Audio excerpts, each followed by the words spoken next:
Isang araw ay nagulantang ang Heaven Realm matapos silang makaramdam ng pagyanig. Alam nilang lahat na humihinto kaagad ang pagyanig kapag may umaakyat mula sa Mortal Realm, pero sa pagkakataon na ito ay medyo may katagalan ang pagyanig. Nang tiningnan nila kung sino ang umakyat ay nagulat sila dahil si Lian lang pala ito o ang Crown Prince ng Xianle Kingdom. Kilala na si Lian dito dahil pang-ikatlong beses niya na pala itong pag-akyat matapos siyang mawala bigla ng 2 beses 800 taon na ang nakakaraan. Sa murang edad ay kaagad siyang pinaakyat ng Heavenly Emperor. Ito ay dahil nakitaan siya ng potensyal matapos niyang kalabanin ang isang demon sa Yin Ian Bridge. Sinalubong naman siya ng isang heavenly official na si Wen para batiin siya sa pagkapanalo niya umano bilang most anticipated officials na mapapalaya sa Heaven Realm. Dahil dito ay pagkakalooban din umano siya ng 100 merit credits. Ipinaalam din ni Wen sa kanya na dahil sa pagyanig kanina ay may naagrabyado din siyang iilang mga heavenly officials. Para makabawi ay kakailanganin niya ng 8.8 million merit credits. Ngunit dahil wala siyang ganito kalaking merit credits ay may naisip naman na paraan si Wen. Ayon kay Wen na maraming Northern worshippers ang kasalukuyang humihingi ngayon ng tulong sa mga heavenly officials para puksain ang sinasabing ghost room na nangunguha ng mga bride. Kung makukumpleto niya ang misyon na ito ay siguradong mapupunta lahat sa kanya ang mga alay ng mga worshippers. Kinausap nila ang mga martial gods para subukan na humiram ng 2 martial officials na pwede niyang makasama sa misyon. Pero pinagtatawanan lang siya ng mga martial gods dahil sa pagiging heavenly official niya na wala kahit ano. Kumingi siya ng tawad sa mga martial gods na naagrabyado niya at ito pala ay sila General Shen na siyang nahulugan ng kampana at si General Nanyang na nasiraan ng palasyo dahil din sa lindol. Pero sa huli ay wala pa ding martial gods ang nagboluntaryo na tumulong sa kanya. Dahil dito ay mag-isa na lang siyang tumungo ng Mortal Realm para umpisahan na ang misyon. Pagkadating niya ng Mortal Realm sa Mount Yugen ay nagpa siya muna siyang magtsaa. Sinubukan niyang tanungin ang may-ari ng kainan tungkol sa mga kakaibang pangyayari sa lugar ngunit tumanggi ito na magsalita. Nang may mapansin siyang kulay pilak na paru-paro ay kinausap siya ni Wen gamit ang telepathy matrix para ipaalam sa kanya na may 2 junior officials mula sa Middle Heaven na umano siyang makakasama. Ito ay sila Fang at Fuyao na ipinadala pala nila General Shen at General Nanyang. Nang palabas na sila ay nakita nila ang isang grupo ng kalalakihan na patungo ng Mount Yugen para subukan na dakpin ang ghost room at makuha ang pabuya na ibibigay ng mga bride na dinukot. Ngunit may isang babae na si Ying ang gusto silang pigilan kaya nalaglag tuloy ang manika na gagawin sana nilang pain. Sa galit ng leader na si Peng To ay itinulak niya si Ying. Makikialam na sana sa mga ito si Fang ngunit mabilis na umaksyon si Lian para atikihin si Peng To. Pinaatake ni Peng To ang kanyang mga tauhan kaya ipinakita ni Fang ang kanyang lakas. Dahil dito ay kaagad na nagsitakbuhan ang mga tauhan ni Peng To. Bago sila umalis dito ay tinanong nila ang may-ari ng kainan kung saan makikita ang templo ni General Mingguang. Kinagabihan ay tumungo sila sa templo ni General Nanyang. Nagtataka naman si Lian kung bakit kaya walang nakatayong templo dito ni General Mingguang na siyang nakatalaga sa North Mortal Realm. Humiram siya kay Fang ng mana para makausap niya si Wen at sinabi niya ang tungkol dito na ipinagtaka din ni Wen. May mga nakuha namang iba pang impormasyon si Wen tungkol sa ghost room kaya sinabi niya na din ito kay Lian. Base sa mga naibigay na impormasyon ni Wen ay kinausap kaagad ni Lian sila Fang para pagplanuhan ang susunod nilang hakbang. Napagpasyahan nila na gayahin ang estratehiya nila Peng To pero imbis na manika ay totoong tao ang gagawin nilang bride. Dahil dito ay naisip nila Fang at Fuyao na si Lian na lang ang gawing bride. Kinabukasan bago sumapit ang gabi ay sinimulan na nila ang paglalakad papunta sa Mount Yugen. Nakita naman sila nila Peng To kaya nagpasya din ang mga ito na sundan sila. Makalipas ang ilang minuto ay bigla na lang may narinig si Lian na parang batang babae na tumetawa.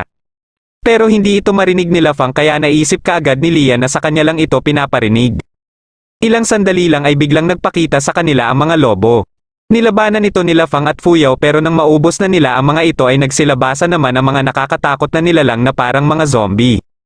Nagpumilit na pumasok ang isa sa sedan chair kaya ginamit na ni Lian ang kanyang sandata at inatake ang mga kalaban. Katapos ay sinabihan niya sila Fang na iwan na siya dito. Ilang sandali lang pagkaalis dito nila Fang ay may isang lalaki ang kumuha sa kanya. Sumama siya dito pero kaagad din niya itong inatake kaya mabilis itong naglaho at naging mga paru-paro na kulay pilak.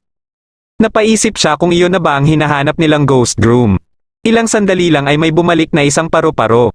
Sinundan niya ito at sa di kalayuan ay nakita niya ang Mingguang Temple. Pagkapasok niya dito ay nakita niya ang mga bride na dinukot. Ngunit lahat ng mga ito ay pare-pareho ng walang buhay. Muli niyang narinig ang tunog na narinig niya kanina at nang maramdaman niya na may paparating ay nagpanggap siyang isa sa mga bride. Nang malapit na ito sa kanya ay mabilis niya itong inatake pero nag-transform ito bilang itim na usok at kaagad na lumabas ng templo. Mabilis itong nawala at dumating naman dito sila Pengto. Ilang sandali lang ay dumating din dito sila Fang at Fuyao. Naisip ni Lia na posibleng isa kina Pengto ang ghost groom kaya pinatingnan niya ito isa-isa kay Fang. Nang tiningnan ni Fang ang mga ito ay wala siyang nakita na kainahinala. Napansin nila ang paggalaw ng mga halaman at nang nilapitan ito ni Pengto ay si Ying lang pala ito. Sumunod pala ito kina Pengto dahil nag-aalala ito kay Lian. Lumabas naman mula sa templo ang isang tauhan ni Pengto para ipaalam kay Pengto na nasa loob ang mga bride. Dahil dito ay mabilis na pumasok sila Pengto para iuwi ang mga ito at makuha na nila ang mga pabuya. Kahit nalaman nila na wala ng buhay ang mga ito ay nagpasya pa din sila na iuwi ang mga ito dahil siguradong may matatanggap pa din silang pabuya. Sinusubukan naman silang pigilan ni Lian pero hindi sila nakikinig. Hanggang sa mabighani sila sa ganda ng isang bride. Dito na lumapit sa kanila si Ying pero initsapwera lang siya ni Pengto. Biglang may bumato kay Pengto at nakita niya kaagad ang may gawa nito. Akala nila ay ang ghost groom na ito kaya hinabol nila ito. Sinubukan pa silang pigilan ni Lian pero hindi sila nagpapigil. Ilang sandali lang ay bumalik sila na duguan na at takot na takot. Kinagisa ni Lian ang sulo kung saan nanggaling sila Pengto at nakita nila ang mga nakabitay na katawan ng mga tao. Hindi akalain nila Fuyao na nakikipagtulungan pala ang ghost groom sa Green Imor.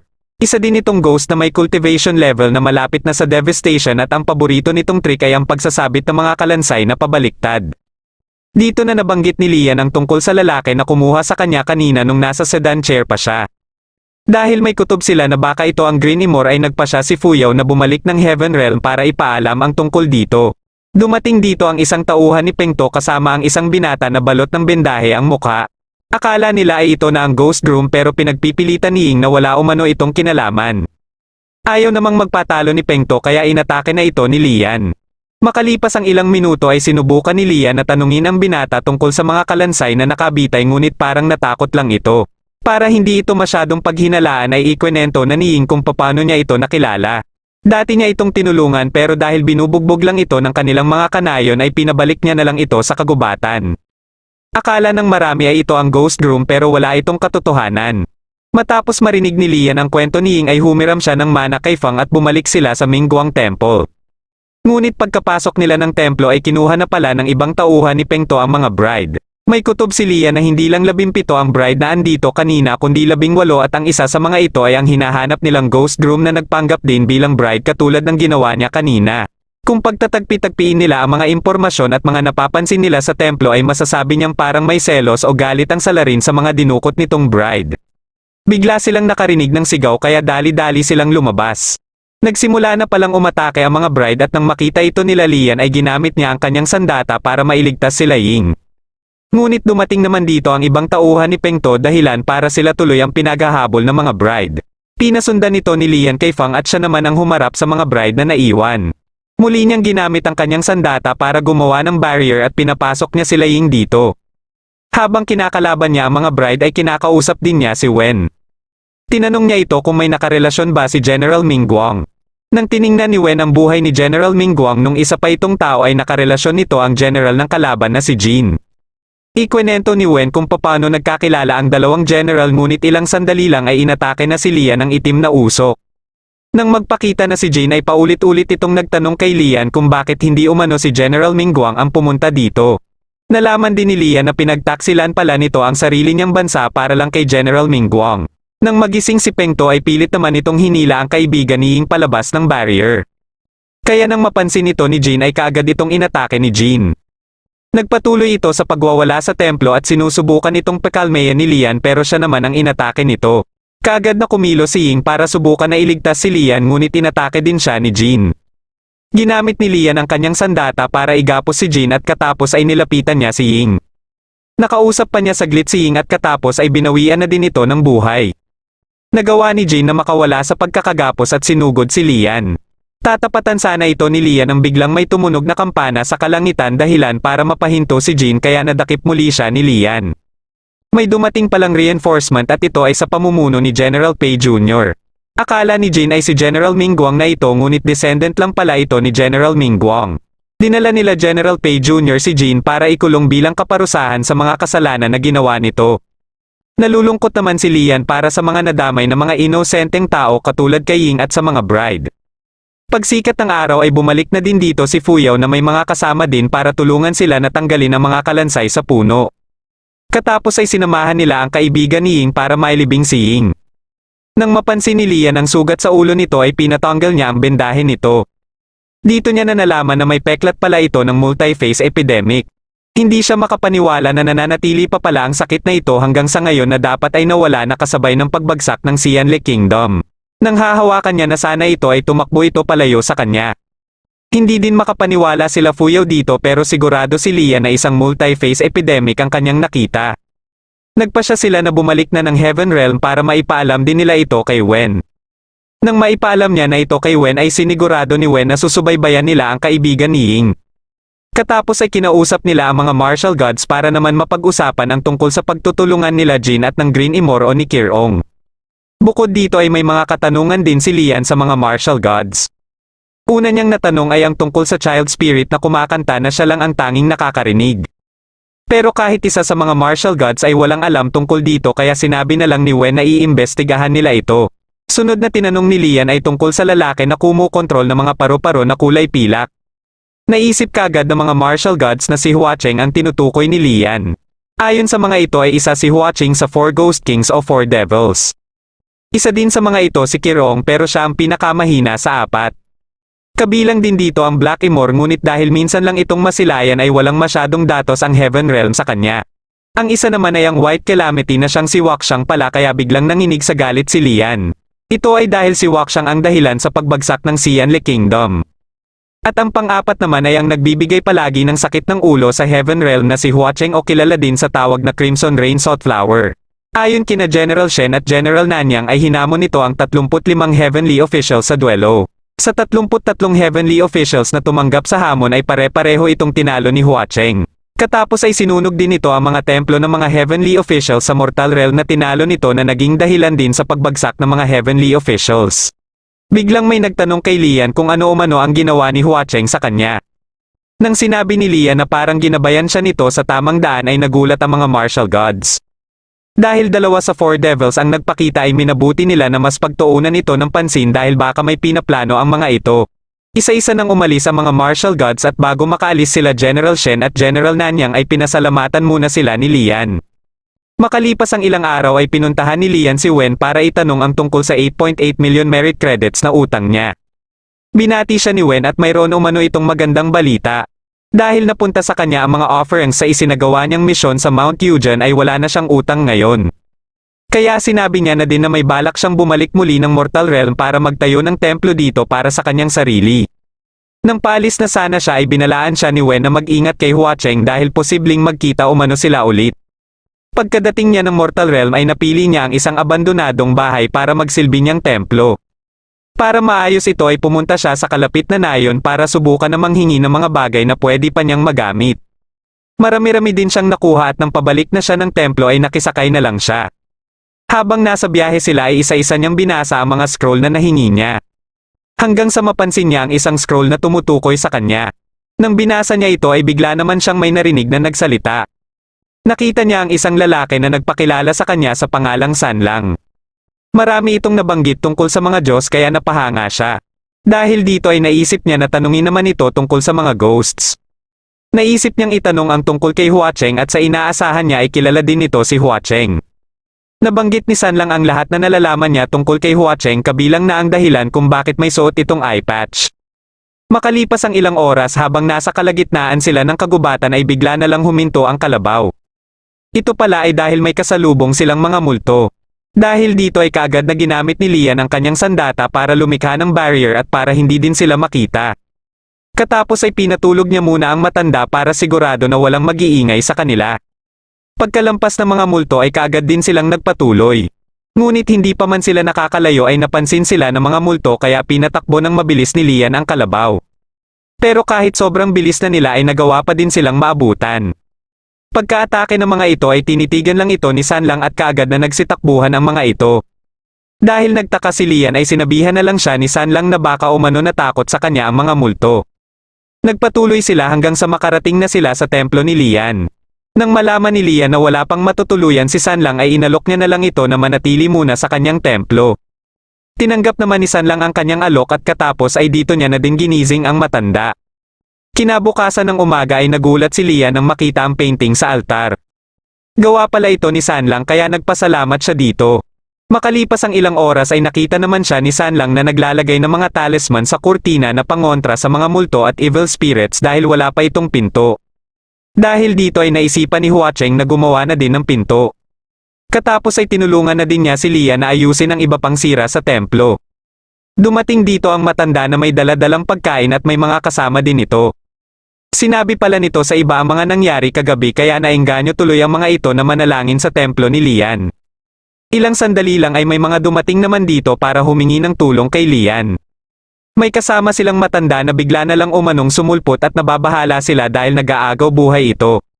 Ipinasok ito nila Lian sa kanyang templo at makalipas ang ilang oras ay nagising na din ito. Ngunit nagulat ito at may sinabi na hindi na umano siya babalik doon. Dito na nalaman nila Lian na galing pala ito ng Crescent Pass. Ayon dito na habang nagsisilbi silang bantay sa caravan ay bigla na lang may umatake sa kanila at sa 60 tao na kasama sa caravan ay tanging siya lang ang nakaligtas. Ngunit dahil nakakapanghinala ang mga sinasabi nito ay sinubukan ito ni Lian.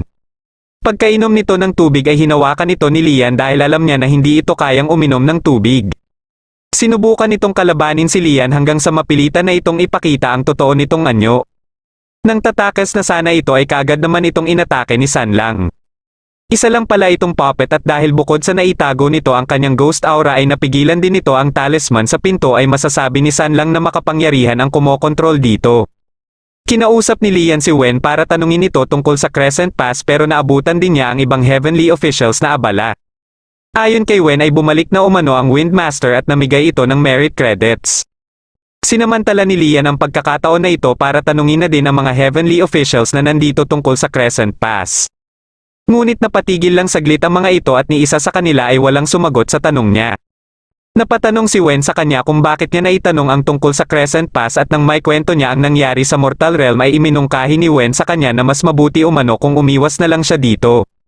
Pagkabalik niya ng Mortal Realm ay sinabi niya kay Sanlang na balak niyang umalis para pumunta ng Crescent Pass. Dahil dito ay nabanggit na din ni Sanlang ang mga nalalaman niya tungkol sa Crescent Kingdom. Pero napahinto ito sa pagkwekwento nang biglang may kumatok sa pinto. Ito pala ay sila Fang at Fuyaw na parehong nagboluntaryo para samahan si Lian papunta ng Crescent Pass.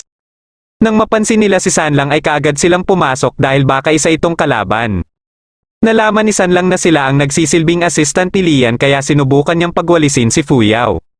Dahil dito ay nainis si Fuyaw at aatakihin na sana si Sanlang kaya kaagad itong inawat ni Lian.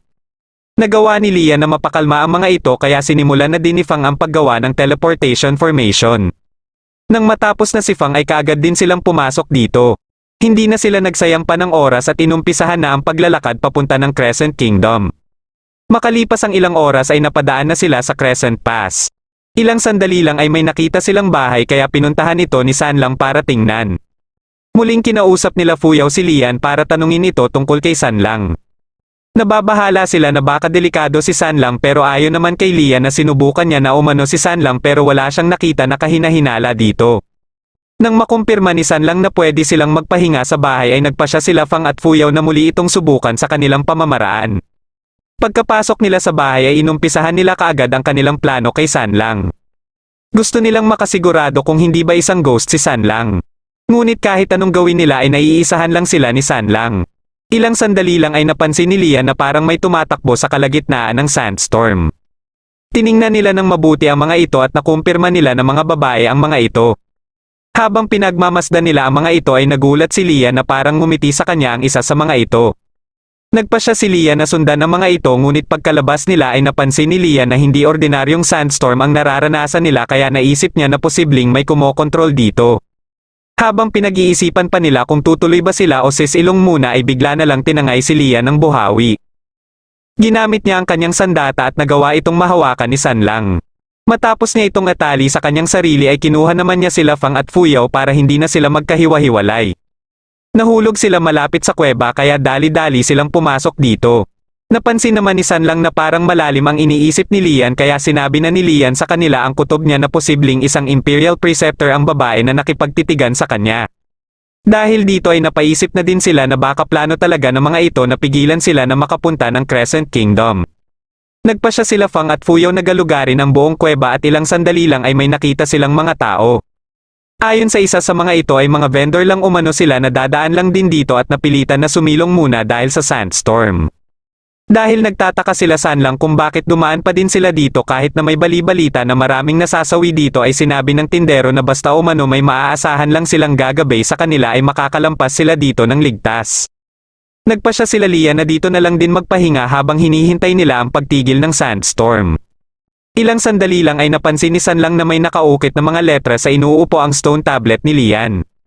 Ito pala ay mga Crescent Ian characters at dahil nababasa ito ni Lian ay nalaman niya na tombstone ito ng isang general. Binasa niya ang lahat na nakasulat dito kaya isa-isa na ding nagsilapit sa kanila ang mga vendor. Nauto naman ni San lang ang mga vendor na kung luluhod umano sila ng 3 beses sa harapan ng tombstone ay pagpapalain sila.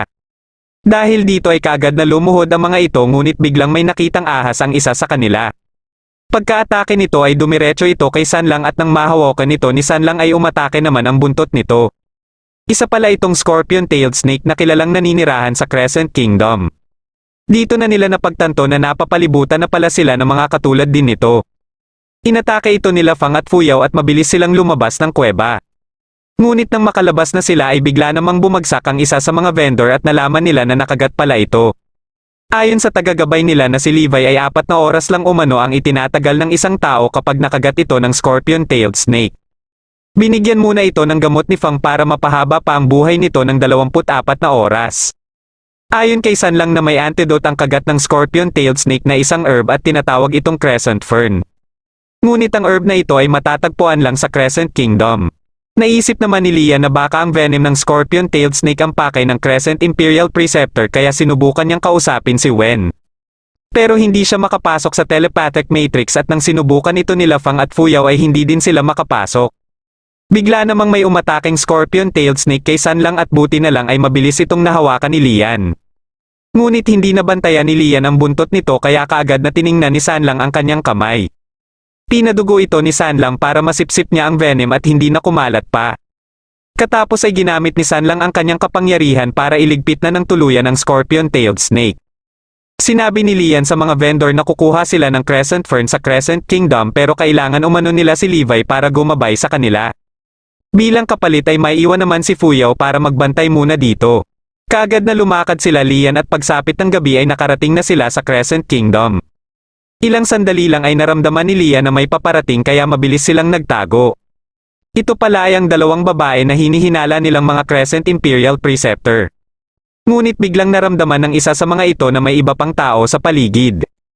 Inatake niya ang kinaroroonan nila Lian kaya napilitan si Fang na magpakita. Matapos makipagpalitan ng atake si Fang ay kaagad siyang umalis para mapasunod ang 2 babae.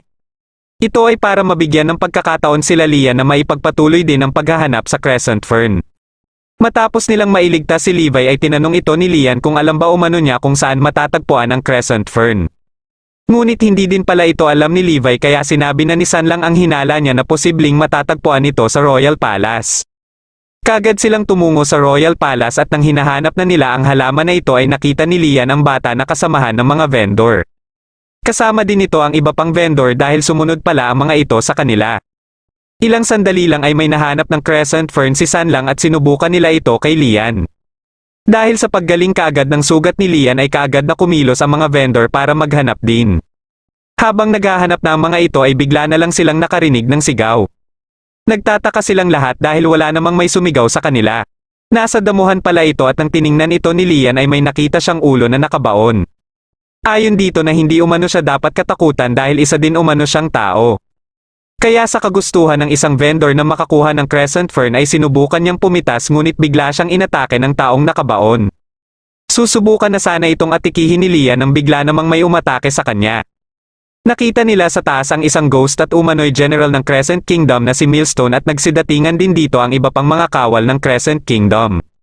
Pinadakip ni Millstone sila Lian at nang aalis na sana sila ay paulit-ulit na nagmakaawa kay Millstone ang taong nakabaon na pakawalan na umano siya dahil tumulong umano siya na madakip ang mga kalaban.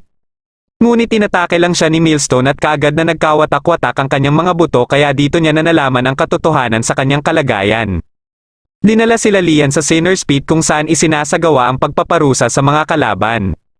Nang iniutos ni Millstone na ihulog sa Sinner's Pit ang dalawang bihag ay dito na umatake si Levi ngunit siya tuloy ang naunang inihulog ni Millstone. Para sa ikalawang ihuhulog ay ang bata ang napili ni Millstone kaya sinubukan ni Lian na makipagnegosasyon dito. Nagulat si Millstone na nakakapagsalita si Lian ng lingwahe ng Crescent Kingdom. Kaagad siyang tinanong ni Millstone kung taga saan siya at nang sabihin niya na taga Central Plain siya ay inakala ni Millstone na descendant siya ng Yunnan Kingdom na siya namang kaaway ng Crescent Kingdom. Dahil dito ay hindi naging matagumpay ang pakikipagnegosasyon niya kaya naisip niya na lang natatalon din siya. Ngunit nakita niya si San Lang na nakapwesto na para tumalon. Sinubukan pa niya itong pigilan ngunit hindi niya na ito naabutan pa. Sinubukan niya na tumalon din ngunit kaagad siyang hinawakan ni Millstone. Dahil dito ay ginamit niya ang kanyang sandata para isama na lang sa baba si Millstone. Nang makita ito ng babaeng bihag na nakatali sa poste ay dito na ito kumawala sa pagkakagapos at katapos ay kaagad na inatake ang mga tauhan ni Millstone. Nakita ito ni Millstone dahilan para mawala siya sa focus at dito na sinamantala ni Lian ang pagkakataon para hilahan si Millstone. Matapos itong bitawan ni Lian ay mabilis namang umaksyon si San Lang para seluhin si Lian. Pagkababa nila ay kaagad na nakita ni Millstone ang mga tauhan niya na wala ng buhay. Kaya sa galit niya ay inatake niya si San Lang na hawak-hawak pa din si Lian. Walang tigil itong umatake hanggang sa ginamit na ni San Lang ang kanyang sandata na siya namang paulit-ulit na umatake kay Millstone. Akala ni Millstone ay nakikipagtulungan sila Lian sa Imperial Preceptor. Kaya nagulat sila Lian dahil akala din nila nung una ay kakampi ito nila Millstone. Dito na sinabi ni Millstone na kahit kailan umano ay hindi na siya makikipagtulungan pa sa Imperial Preceptor. Natanong ni Lian kung ano ang rason ni Millstone at para hindi na nito isipin pa nakakampi sila ng Imperial Preceptor ay sinabi na din niya na kaya sila naririto ay para dakpin ito. Dahil dito ay napilitan ng magkwento si Millstone tungkol sa kanilang dalawa ng Imperial Preceptor. Ayon sa kanya na isang hybrid ang Imperial Preceptor dahil ang ama nito ay taga Yunnan Kingdom. Namana nito ang evil magical craft ng Yunnan kaya kahit may posisyon ito sa Royal Palace ay maraming opisyal ang gusto itong bitayin sa takot na pwede itong maging banta sa kaharian. Ngunit ipinaubaya ng hari ang desisyon sa kanya at nagpasya siya na isama ito sa kanilang mga operasyon. Dahil sa mga ginawa nito nung malagay sa alanganin ang mga buhay ng iba nilang kasamahan ay dito niya na nasabi na hindi ito banta sa kaharian. Sinuportahan niya ito kahit marami pa din ang may galit dito hanggang sa gawin na itong Imperial Preceptor. Ngunit isang gabi habang sinasalakay sila ng mga kalaban ay hindi nila makita ang Imperial Preceptor. Dito niya na napagtanto na pinagtak sila na pala sila nito kaya para sa kanya ay nararapat lang ito na parusahan. Ilang sandali lang ay naramdaman ni San Lang na may paparating at ito pala ay ang Imperial Preceptor o mas kilala sa pangalang Banyu Wei. Tiningnan nito ang buong paligid kaya natanong nito kay Millstone kung ano ang nangyari dito. Dahil dito ay galit na galit si Millstone dahil siya umano ang nagtulak sa mga tauhan nito dito. Tinanong naman niya sila Lian kung sila ba ang nagligpit sa mga ghost soldiers pero ayon kay Lian ay aksidente lang ang lahat. Sinabi din ni Lian na gusto sana nilang makalabas pero hindi nila ito magawa dahil sa magical formation. Dahil dito ay tinanggal ni Banyu Wei ang magical formation. Dito na biglang napaisip si Lian kung sino kaya ang dalawang babae na nakita nila kanina. Biglang dumating dito si Fuyao at pagkababa nito ay kaagad itong nagtanong tungkol kina Millstone at Banyu Wei.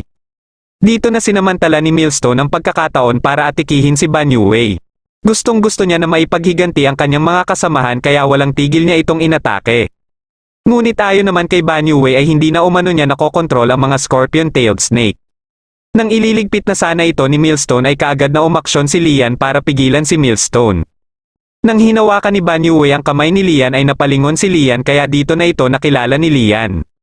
Tinawag nito si Lian na General Hua at bigla namang pinatulog ni Fuyao si Millstone. Magkakilala pala sila Lian at si Banyu Wei pero nagtataka si Fuyao kung bakit General at Lieutenant ang tawag nito kay Lian. Naalala niya ang tombstone sa kuweba kaya dito na din inamin ni Lian na siya ang general na tinutukoy sa tombstone. Naikwento ni Lian ang mga nangyari sa kanya 200 taon na ang nakakaraan. Papunta sana siya sa timog nang masira ang kanyang compass kaya napadpad tuloy siya sa desyerto. Dito siya napasama sa isang hukbo kaya napabilang siya sa iba't ibang misyon para tuligsain ang mga bandido hanggang sa gawin na siyang lieutenant. Isang araw habang nagluluto siya ay sinipa ito ng kanyang kasamahan at dito niya na nakilala si Ban Yue. Nagpatuloy ito sa pagsunod sa kanya hanggang sa magpasya na siya na pakainin ito. May kaibigan itong isang lalaki na taga Yunnan Kingdom na nakakasama din nila minsan. Pero nang sumiklab ang kaguluhan ay dito na sila nagkahiwa-hiwalay. Hindi naman pinalampas ni Fu Yao ang kasalanan na isinisisi kay Ban Yue tungkol sa mga scorpion-tailed snake na umatake sa ibang tao. Ngunit ayon dito na hindi niya na umano kontrolado ang mga ahas at lumabas na lang bigla ang mga ito.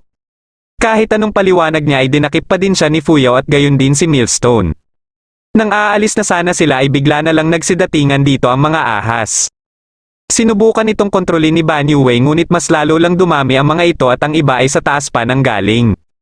Dahil dito ay mabilis na ginamit ni Fu Yao ang kanyang kapangyarihan para iligpit ang mga ito at lumikha na din ng barrier para hindi makalapit ang mga ito sa kanila. Biglang naramdaman ni San Lang na may panibagong mga ahas na naman ang paparating kaya ginamit niya ang kanyang payong. Katapos ay naramdaman din niya na may iba pa silang kasama dito at ito naman ang inatupag niya. Sinubukan ni Lian na tawagin si Ban Yue pero hindi ito sumasagot. Nabanggit ni Fu Yao na katulad lang umano sila ni Jin ng mga traidor kaya dito na napagtanto ni Lian kung sino ang nilalabanan ngayon ni San Lang. Ito umano ay si General Pei Jr. dahil naalala niya ang sinabi dati ni Fang na may kinalaman ito sa nangyaring massacre 200 taon na ang nakakaraan. Nang bumalik na ang mana ni Fu Yao ay dito na nila nakita si Levi na siya palang tinutukoy ni Lian na si General Pei Jr. Sakto namang nagising si Millstone at dahil hindi pa nito nakakalimutan ang ginawa ni General Pei Jr. ay sumugod ito ngunit pinigilan lang siya ni Fu Yao. Tinanong ni Lian si General Pei Jr. kung paano umano sila nagkakilala ni Ban Yue. Kaya pinaalala ni General Pei Jr. kay Lian na dati na din pala silang magkakilala dahil ito ang kaibigan ni Ban Yue na taga Yunnan Kingdom. Dahil dito ay naisip kaagad nila Lian na si General Pei Jr. ang nag-udyok kay Ban Yue na buksan ang gate na siyang ikinatalo nila Millstone at ikinabagsak ng Crescent Kingdom. Ngunit ipinagtanggol ni Ban Yue si General Pei Jr. at sinabi niya na ang totoo na siya umano mismo ang nagdesisyon para gawin ang pagtatraidor sa Crescent Kingdom. Ipinakita dito ang mga pangyayari 200 taon na ang nagdaan. Matapos ang nangyari kay Lian ay labis itong ikinalungkot ni Ban Yue. Nang mapansin siya ni General Pei Jr. ay nagpasya ito na sumali sa hukbo ng Yunnan Kingdom. Sumapit ang ilang taon ay muli silang nagkausap ni Ban Yue at dito na sila nagplano. Sinabi ni General Pei Jr. kay Ban Yue na ang pagtatapos ng digmaan ay siguradong siya din ang gustong mangyari ni Lian. Dahil dito ay pumayag na si Ban Yue sa plano ni General Pei Jr. para matapos na ang labanan. Habang paulit-ulit na humihingi ng tawad si Ban Yue ay bigla na lang itong nanghina at bumagsak. Patuloy naman sa pagtatalo sila Millstone at General Pei Jr. at nagbabatuhan ng mga maling ginawa ng bawat hukbo. Ilang sandali lang ay bigla silang may narinig na boses ng isang babae. Katapos ay may lumitaw din na buhawi na siyang nagdala sa kanila sa taas. Nakita nila si Fang na parang nanghihina at wala na sa ayos ang mukha. Ang mga humahabol pala sa kanya kanina ay mga heavenly officials din at isa dito ay ang Windmaster na si Ching Shun. Matapos nitong pagsabihan si General Pei Jr. sa mga kasalanan na nagawa nito ay humingi naman ito ng tawad kay Lian dahil sa nangyari kanina sa Crescent Pass. Ayon dito na dadalhin umano nila pagbalik sa Heaven Realm sila Millstone at General Pei Jr. at dito na lang din umano sila magkita-kita ulit. Pagkaalis ng mga ito ay napansin nila na nawala din bigla si Fu Yao. Ayon naman kay San Lang na baka nahihiya lang ito sa mga maling hula nito kanina. Nilapitan ni Lian si Ban Yue at nagpasya siya na ilagay muna ito sa garapon. Sakto namang pasikat na ang araw kaya binalikan na din nila ang mga vendor dala-dala ang Crescent Fern. Nang gumaling na ang matandang vendor ay nagpasya na din ang mga ito na magpatuloy na sa paglalakbay. Habang sila Lian naman ay nagpasya na din na umuwi na. Isang araw ay nagising na lang si Lian na hindi niya nakasama si San Lang. Sinubukan niya itong hanapin sa labas pero wala din ito dito. Hanggang sa mapansin niya na may suot-suot na siyang kwentas. Makalipas ang ilang araw ay bigla siyang kinausap ni Wen. Ipinaalam nito sa kanya na kailangan niya umanong bumalik ng Heavenly Capital dahil sa isang importanteng bagay na may kinalaman kay Ban Yue. At pinapadiretso siya kaagad sa Hall of Shenwu pagkadating niya dito. Kasalukuyan naman ang patungo sa Hall of Shenwu ang mga Heavenly officials dahil sa pagbabalik ng Heavenly Emperor. Pagkadating ni Lian sa Heavenly Capital ay naiilang pa din sa kanya ang ibang mga Heavenly officials. Sinubukan niyang kumustahin ang mga ito pero nagsitakbuhan lang ang mga ito. Bigla namang may sumigaw ng kamahalan ngunit hindi pala siya ang tinatawag nito kundi ang martial god of East at Crown Prince ng Yunnan Kingdom na si Chen Qiu. Nang mapansin nito si Lian ay nagbatian silang dalawa at dito na din nagsimulang ikumpara sila dahil parehas silang mga Crown Prince ng kani-kanilang mga kaharian. Dumating dito si Wen kaya nagsabay na sila papasok ng Hall of Shenwu. Napag-usapan nila ang magiging parusa ni General Pei Jr. at ayon kay Wen ay posibleng ipatapon nito. Pagkapasok nila ng Hall of Shenwu ay kinausap kagad ng Heavenly Emperor si Lian. Biglang dumating dito si General Pei dala-dala ang clone ni General Pei Jr. at mismong si General Pei Jr. Gusto nito na malaman kung sino umano ang kasama ni Lian na nakipaglaban kay General Pei Jr. Sinubukan pa ni Lian na itanggi na kasamahan niya ito ngunit hindi umubra ang kanyang palusot kay General Pei dahil mismong si General Pei Jr. umano ang nagsabi nito. Bigla namang may isang heavenly official ang sumali sa kanilang usapan para questionin din ang kredibilidad ng mga sinabi ni General Pei Jr. Dahil dito ay nakiusap si General Pei kina General Nanyang at General Shen na alamin kung anong klaseng sandata ang nagbigay ng pinsala kay General Pei Jr. at nalaman nila na galing ito sa deadly scimitar na kilalang pagmamayari ni Hua Cheng. Sinusubukan ni General Pei na iligtas si General Pei Jr. at ipamukha sa lahat ang posibilidad na baka nalinlang lang si Lian. Pero sinabi ni Lian na hindi lang siya ang nandun nang inamin ni General Pei Jr. ang kanyang mga ginawa dahil andun din naman ang Windmaster. Nagsalita na din si General Pei Jr. para aminin ulit ang mga ginawa niya. Dahil dito ay nagpa siya na ang Heavenly Emperor na ipatapon na ito sa susunod na araw. Pero nakiusap naman si General Pei na imbestigahan din ang tungkol sa deadly scimitar. Sasabay na sana si Lian sa iba na lumabas dito ngunit pinigilan siya ng Heavenly Emperor. Nang makalabas na ang lahat ay napansin niya si Chen Qiu na hindi pa din umaalis sa pwesto nito. Nakatulog pala ito kaya ginising niya na lang ito para makalabas na din ito. Nang magkausap na sila ng Heavenly Emperor ay napag-usapan nila ang tungkol sa namataang dragon na gawa sa apoy 7 araw na ang nakakaraan. Alam nila pareho na isa itong pahiwatig na may humihingi ng tulong. Dito na sinabi ng Heavenly Emperor na ang pagpapatawag ng pagpupulong ngayong araw ay hindi lang tungkol kay Ban Yue kundi para alamin din ang kinaroroonan ng ibang mga heavenly officials. Maliban kina Rainmaster at Earthmaster ay tumugon naman ang ibang heavenly officials na hindi nakadalo. Napaisip naman si Lian na baka may mga nagkalat na napakaraming mga multo at halimaw dahilan para humingi na ng tulong ang heavenly official na ito. Dahil dito ay nabanggit na din ng Heavenly Emperor ang tungkol sa City of Ghost.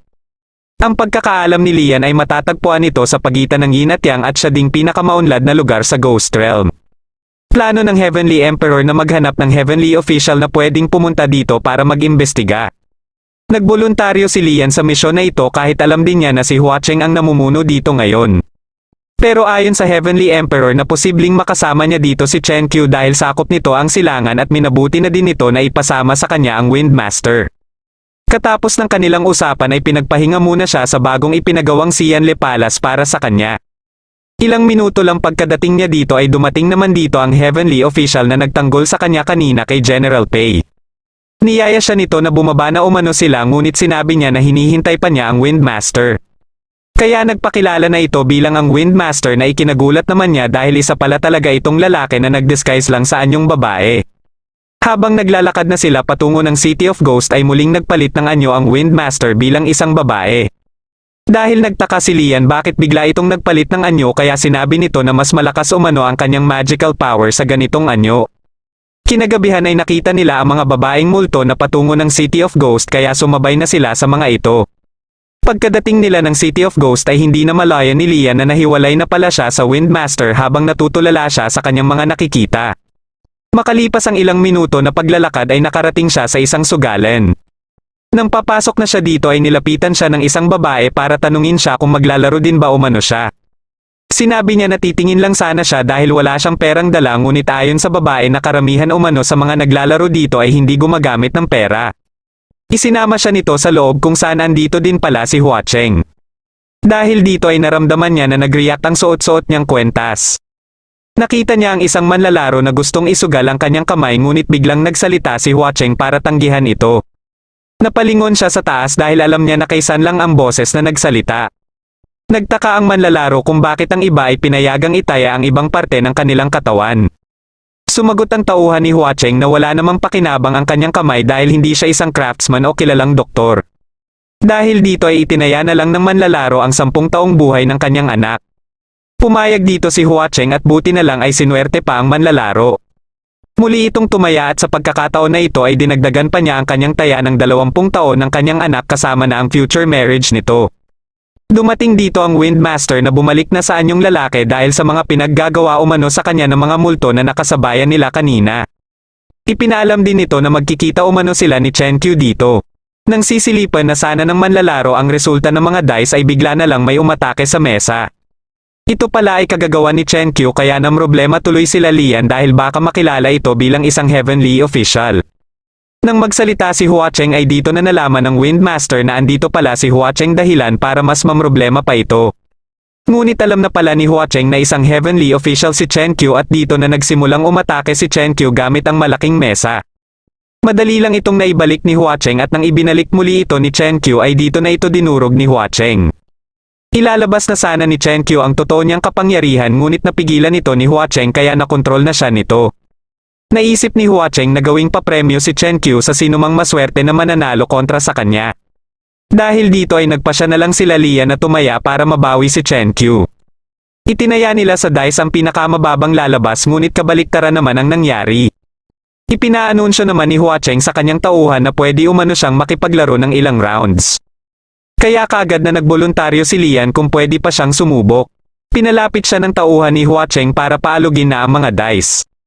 Ngunit hindi ito nagustuhan ni Hua Cheng kaya pinaakyat siya para turuan siya kung paano ang tama sa pag-alog. Dahil dito ay nagawa ni Lian na manalo kaya ibinabana ni Hua Cheng si Chen Qiu. Nang tinulungan ni Lian si Chen Qiu ay dito na din nagpakita si Hua Cheng sa kanilang lahat. Kaya naalala bigla ni Lian ang pangako sa kanya ni San Lang na ipapakita umano nito sa kanya ang totoo nitong anyo kung magkita sila ulit. Mabilis silang umalis dito at makalipas ang ilang minuto ay may narinig sila na nagsisigawan. Maliban sa sigawan ay may narinig si Lian na boses na pamilyar sa kanya at bigla niyang naalala ang nakilala nila sa Mount Yujian na may human face disease. Kagad siyang tumungo dito at hindi nga siya nagkamali. Kaya pala hindi ito mahanap ni Wen sa Mortal Realm dahil andito lang pala ito. Nang hinila siya ng ilang multo ay mabilis namang kumilos si Chen Qiu para atikihin ang mga ito. Habang nakikipagrambulan ito ay sinamantala ni Lian ang pagkakataon para sana tulungan ang lalaki ngunit natakot ito sa kanya at biglang nagtatakbo palayo.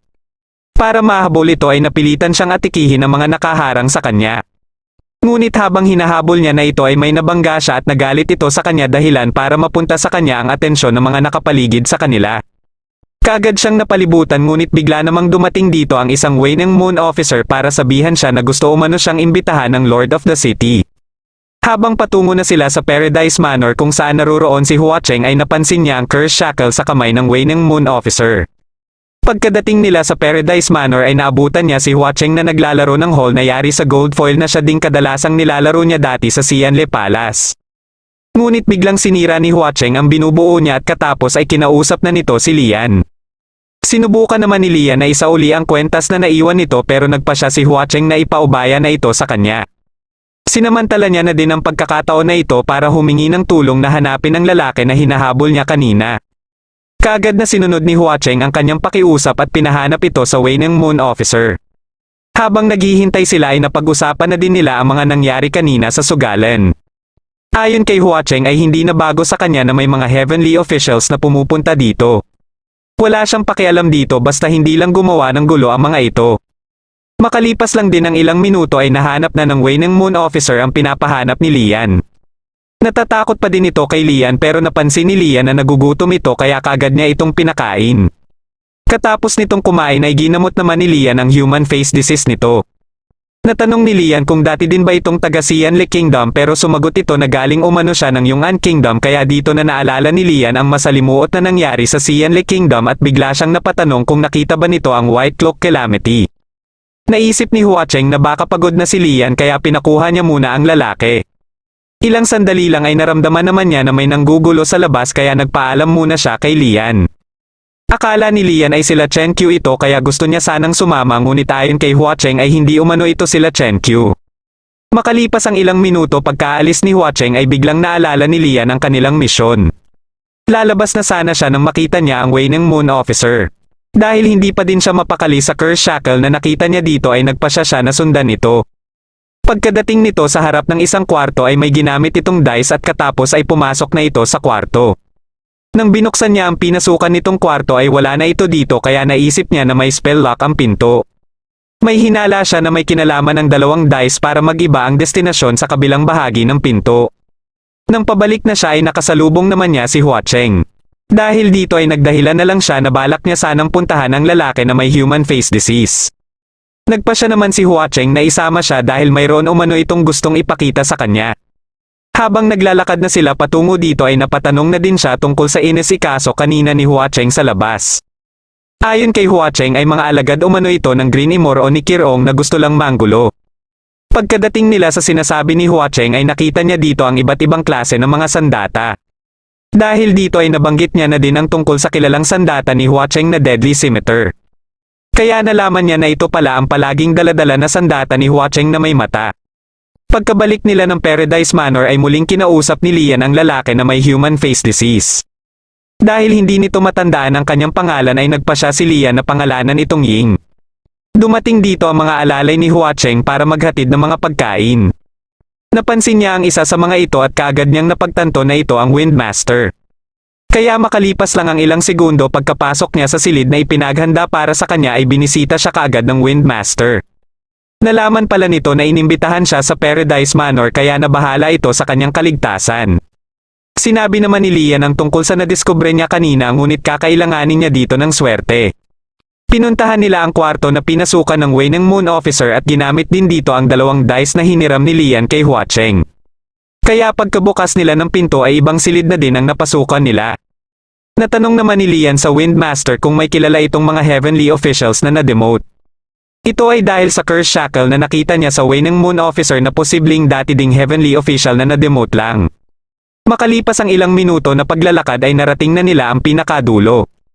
Muli nilang ginamit ang mga dice at napansin ng Windmaster na nagbago bigla ang pattern sa inaapakan nila. Bigla itong bumukas at nahulog sila sa lugar na puro lupa ang paligid.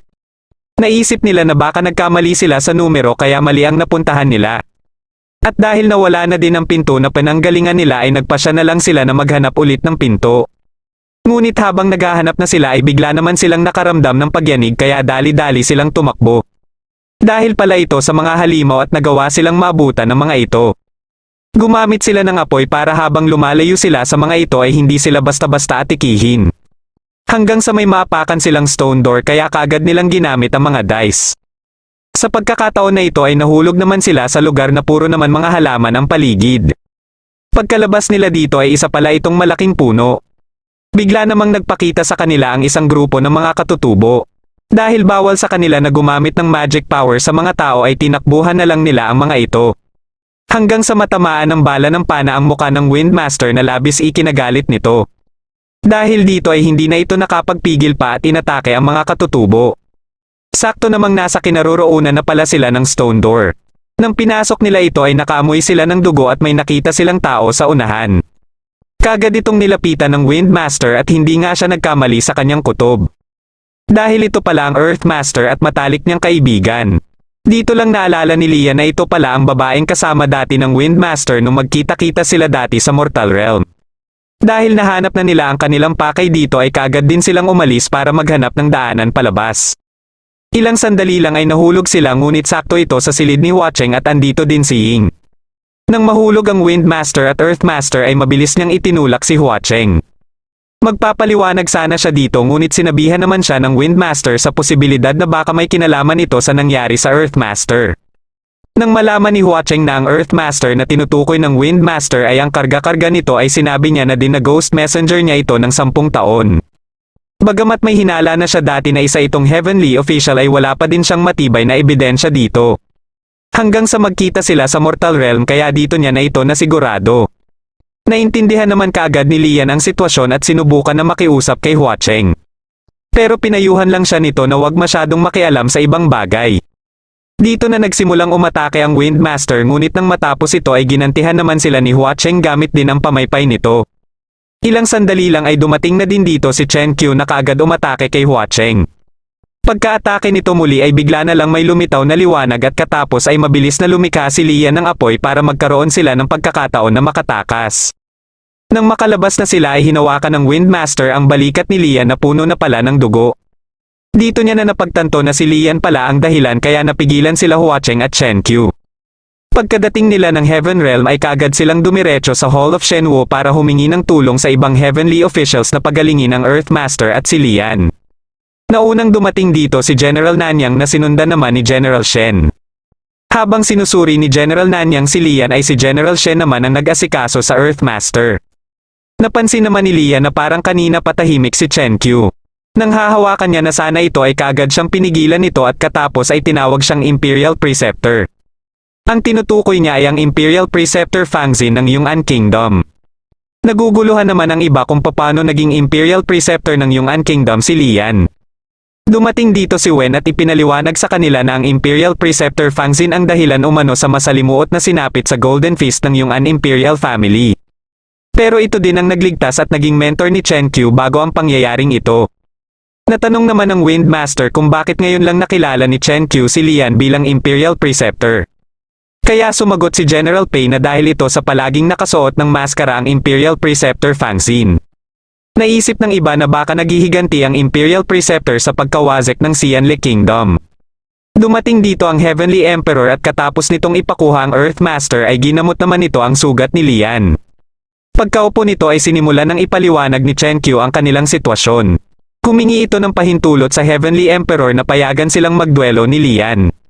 Hiningi muna ng Heavenly Emperor ang kanyang dahilan paano niya nasabi na si Lian nga ang Imperial Preceptor Fangzin. Sinabi niya na dahil magkatulad ang estilong ginamit ng Imperial Preceptor nung nailigtas siya nito at nung sinangga naman nito ang kanilang mga espada ni Hua Cheng. At mapapatunayan niya ito kung maglaban silang dalawa. Sinubukan ng Wind Master na pigilan ito dahil may pinsala pa umano ang isang kamay ni Lian. Dahil dito ay nilagyan na din ni Chen Qiu ng pinsala ang isa niyang kamay para umano patas na sila. Pero sinabi ni Lian na matagal na siyang nangako sa kanyang sarili na hindi na siya kikitil paggamit ang espada. Bigla tuloy naalala ni Chen Qiu ang nakaraan na mas ikinagalit niya kaya kaagad siyang pinigilan ng Wind Master. Tinanong ng Heavenly Emperor si Lian kung totoo ba ang paratang sa kanya ni Chen Qiu. Hindi naman ito itinanggi ni Lian kaya nagulat sa kanya ang lahat. Katapos ay nakiusap siya sa Heavenly Emperor na tanggalin ang kanyang divine status at ipadala siya sa Mortal Realm. Hindi sumang-ayon dito si Chen Qiu dahil gusto lang umano niya na maglaban sila. Ngunit ayon kay Lian na kung maglaban man sila ay sigurado pa din na matatalo niya si Chen Qiu. Nagpa siya ang Heavenly Emperor na ilagay muna si Lian sa Xianle Palace dahil siya na mismo ang magtatanong dito. At habang hindi pa natatapos ang investigasyon ay hindi muna sila pwedeng magkita ni Chen Qiu. Sinigurado naman ni Chen Qiu na kahit ano pa ang magiging resulta ng investigasyon ay maglalaban pa din sila ni Lian.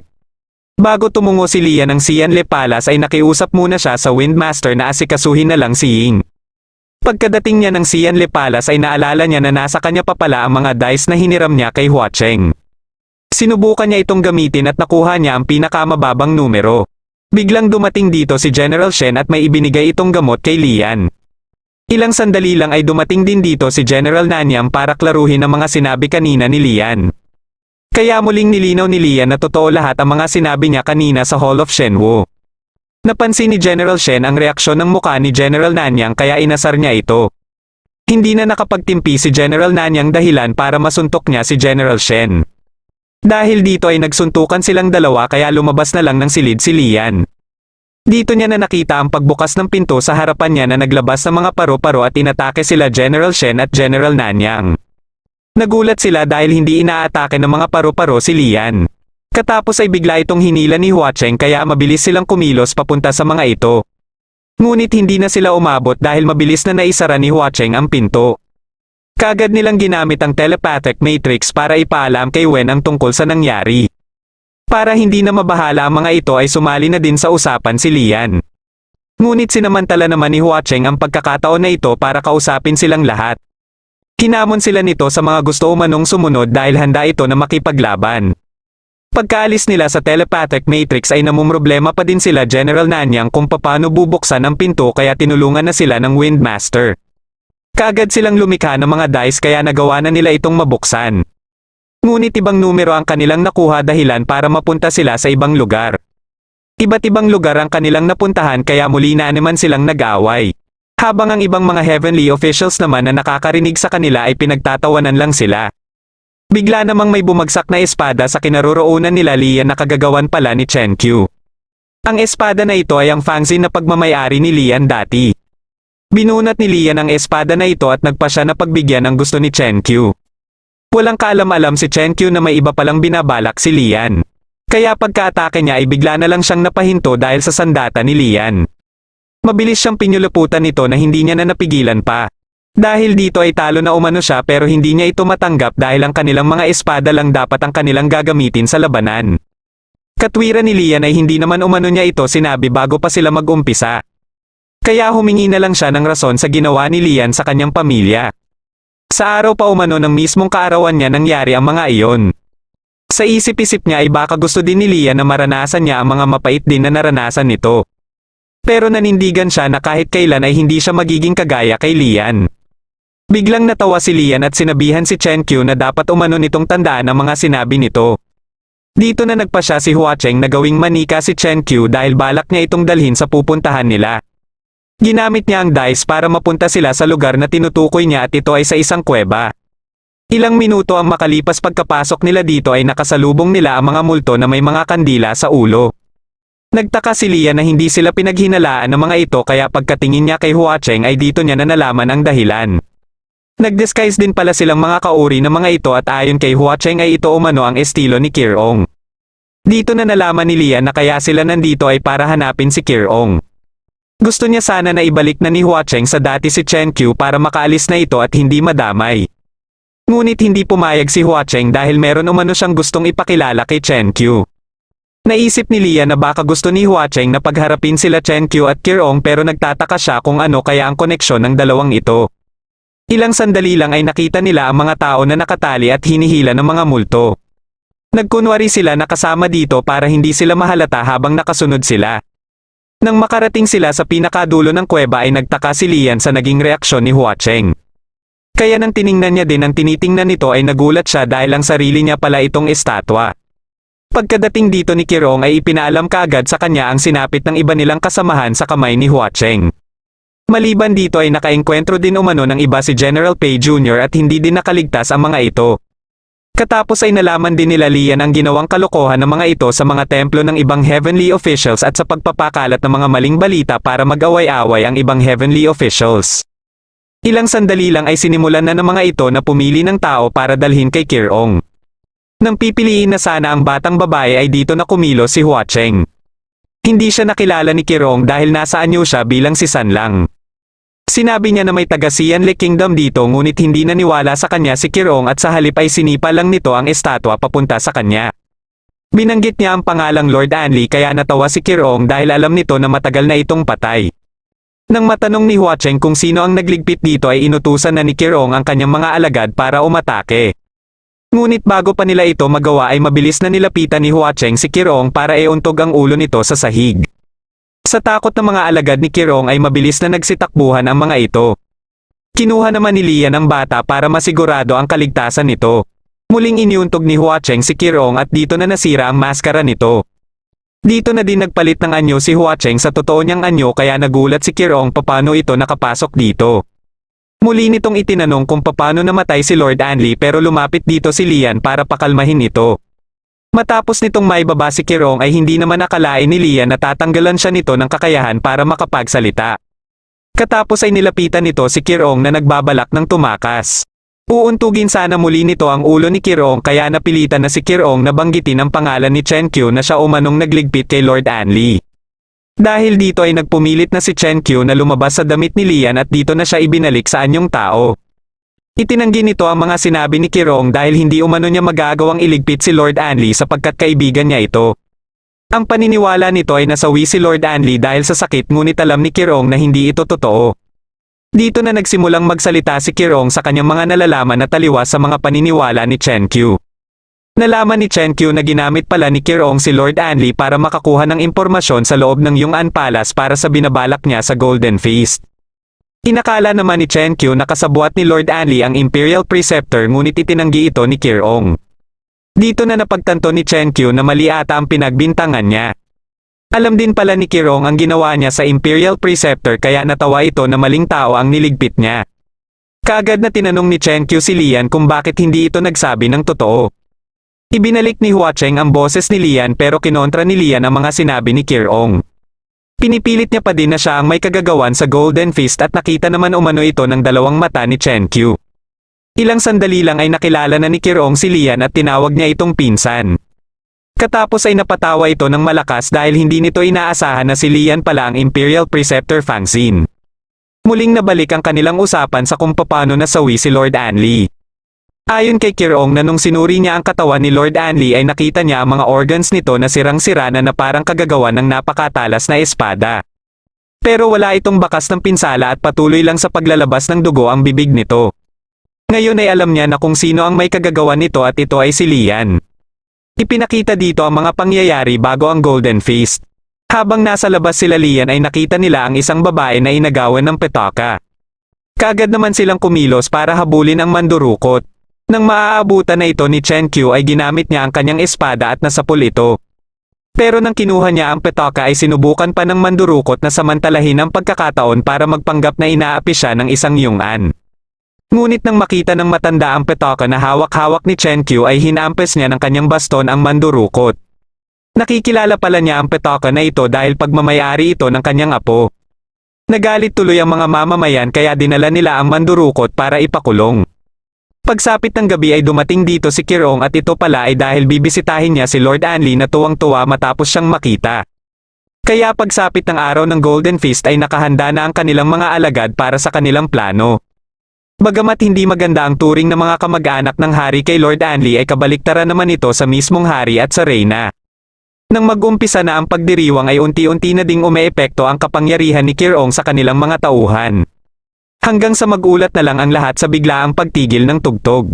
Inatake na pala ito ng mga tauhan ni Lord Anli at sinunod din kaagad ng mga ito ang mga bisita.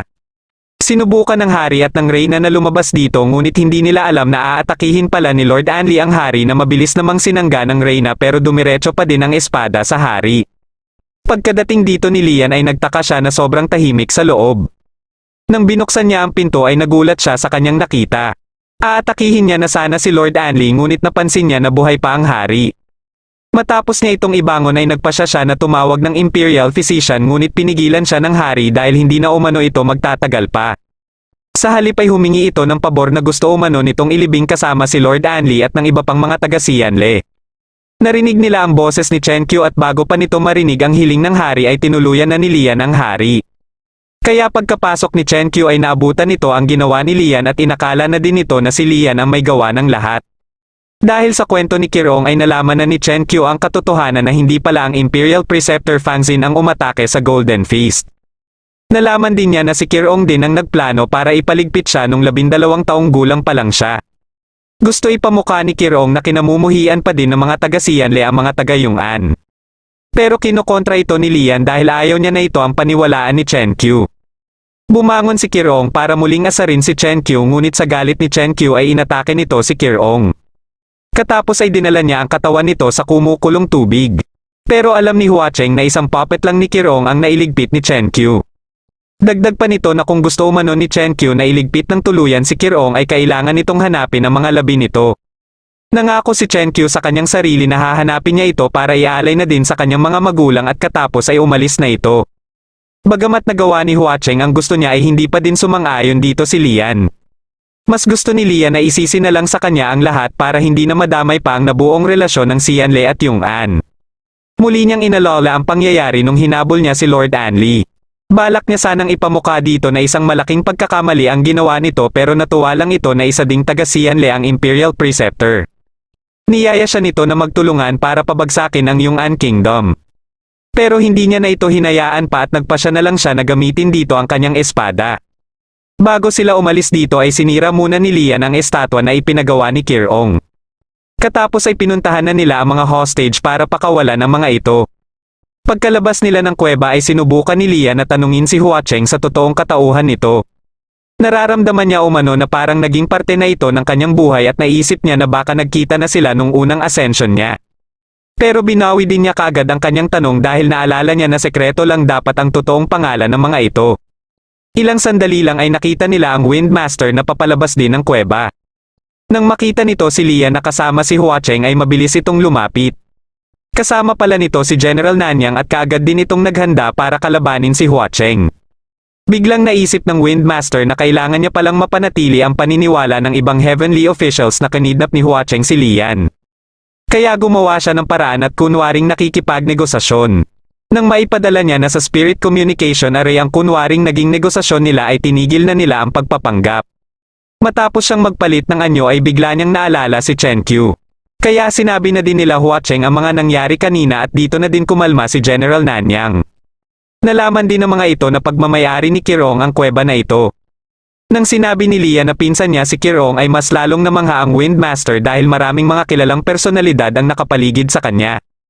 Bigla namang naglabas ng payong si Hua Cheng kaya kaagad na sumilong ang Windmaster.